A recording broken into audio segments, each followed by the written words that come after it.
কাছাড় জেলায় জয়ী হয়েছে?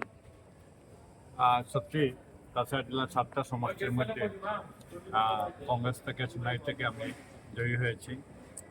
আর 6টাতে আমাদের দলীয় প্রার্থীরা প্রতিদ্বন্দ্বিতা করেছে, ভালো ফাইট করেছে, কিন্তু জনসাধারণ যেটা ম্যান্ডেট দিয়েছে তা মানতে হবে।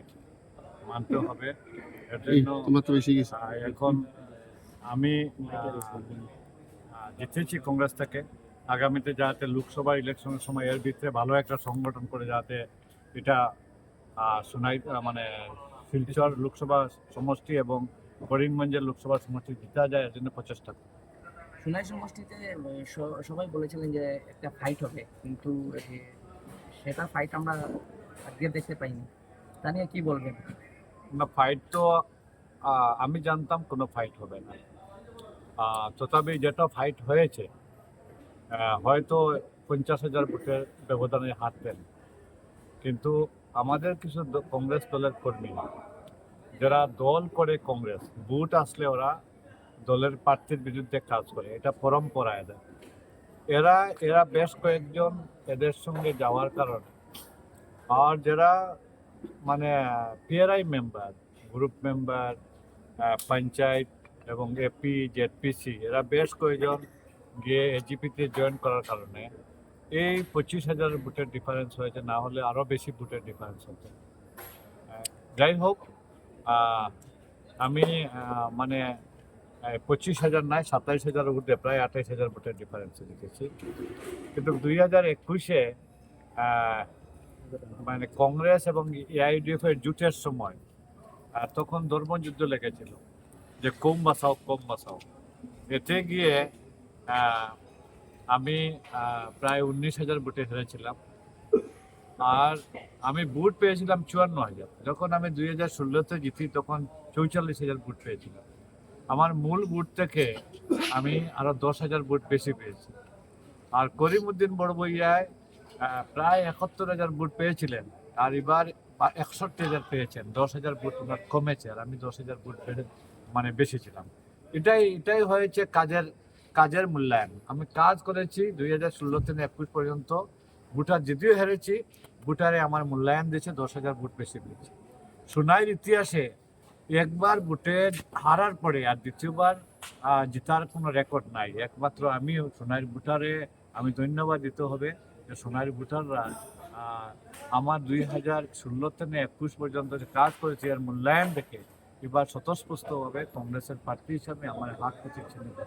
কি থাকবে প্রথম পদক্ষেপ সোনাই সমষ্টির জন্য? কি উন্নয়নমূলক কাজ? দেখুন, গত 5 বছর কোনো কাজও হয়নি, বিধায়ক পুরা 5 বছর টক শুতে আর গৌহাটিতে ব্যস্ত ছিল, সমষ্টির মানুষ ওনাকে পায়।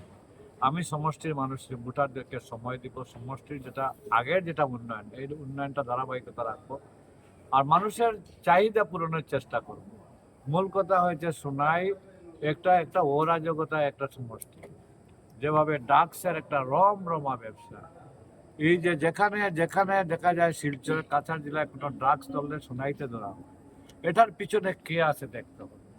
এটাকে ড্রাগস মুক্ত করতে হবে। সোনাই বেকার আছে, অজস্র শিক্ষিত বেকার বেশ আছেন, চাকরি না যদি পায় তাহলে স্বনির্ভরশীল হওয়ার জন্য ব্যবসা বাণিজ্য যাতে পায়, ব্যাংকের লোন পায়, এর ব্যবস্থা। সোনাই একটা কৃষি প্রধান সমষ্টি। গত 5 বছরে কৃষকরা কিছুই পায়নি, না ট্র্যাক্টর পেয়েছে, না বীজ পেয়েছে। এই করিমউদ্দিন সাহেবের সময় 2টা ট্র্যাক্টর দেওয়া হয়েছে। একটা ট্র্যাক্টর যে জীবনেও কৃষিকাজ করেনি, মানব সিং, উনি পেয়েছেন। আর আরো একজন অবাদের সিং, দুইজনও মেহেরপুর থাকেন, কিন্তু সোনাইট কৌটা থেকে ওরা ট্র্যাক্টর পেয়েছে। এই যে দুঃখজনক ঘটনা একমাত্র প্রতিনিধির কারণে হয়েছে।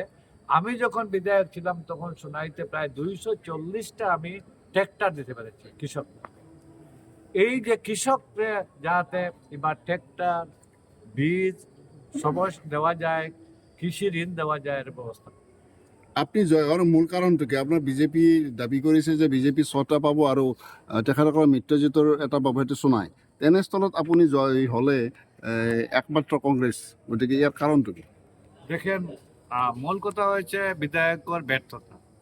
বিধায়কের ব্যর্থতাকে ভোটাররা মূল ক্যাপিটাল করে নিয়েছে।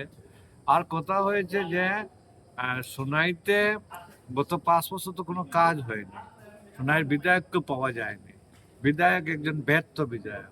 এর মধ্যেও ভোটারদেরকে ঠগার চেষ্টা করেছিলেন, বলছিলেন যে বিজেপি এক দল, এজিপি এক দল। এজিপি বলছেন এটা একটা সেকুলার দল। যখন আমাদের মুখ্যমন্ত্রী ওনার ভোট প্রচারে গেলেন, তখন প্রমাণ হয়ে গেল যে বিজেপি এজিপি এক দল। তখন ভোটাররা ডিসাইড করেছে যে এই দলকে আমরা আর ভোট দেব না, বিজেপিকে দেওয়া, এজিপিকে দেওয়া মানে বিজেপিকে দেওয়া।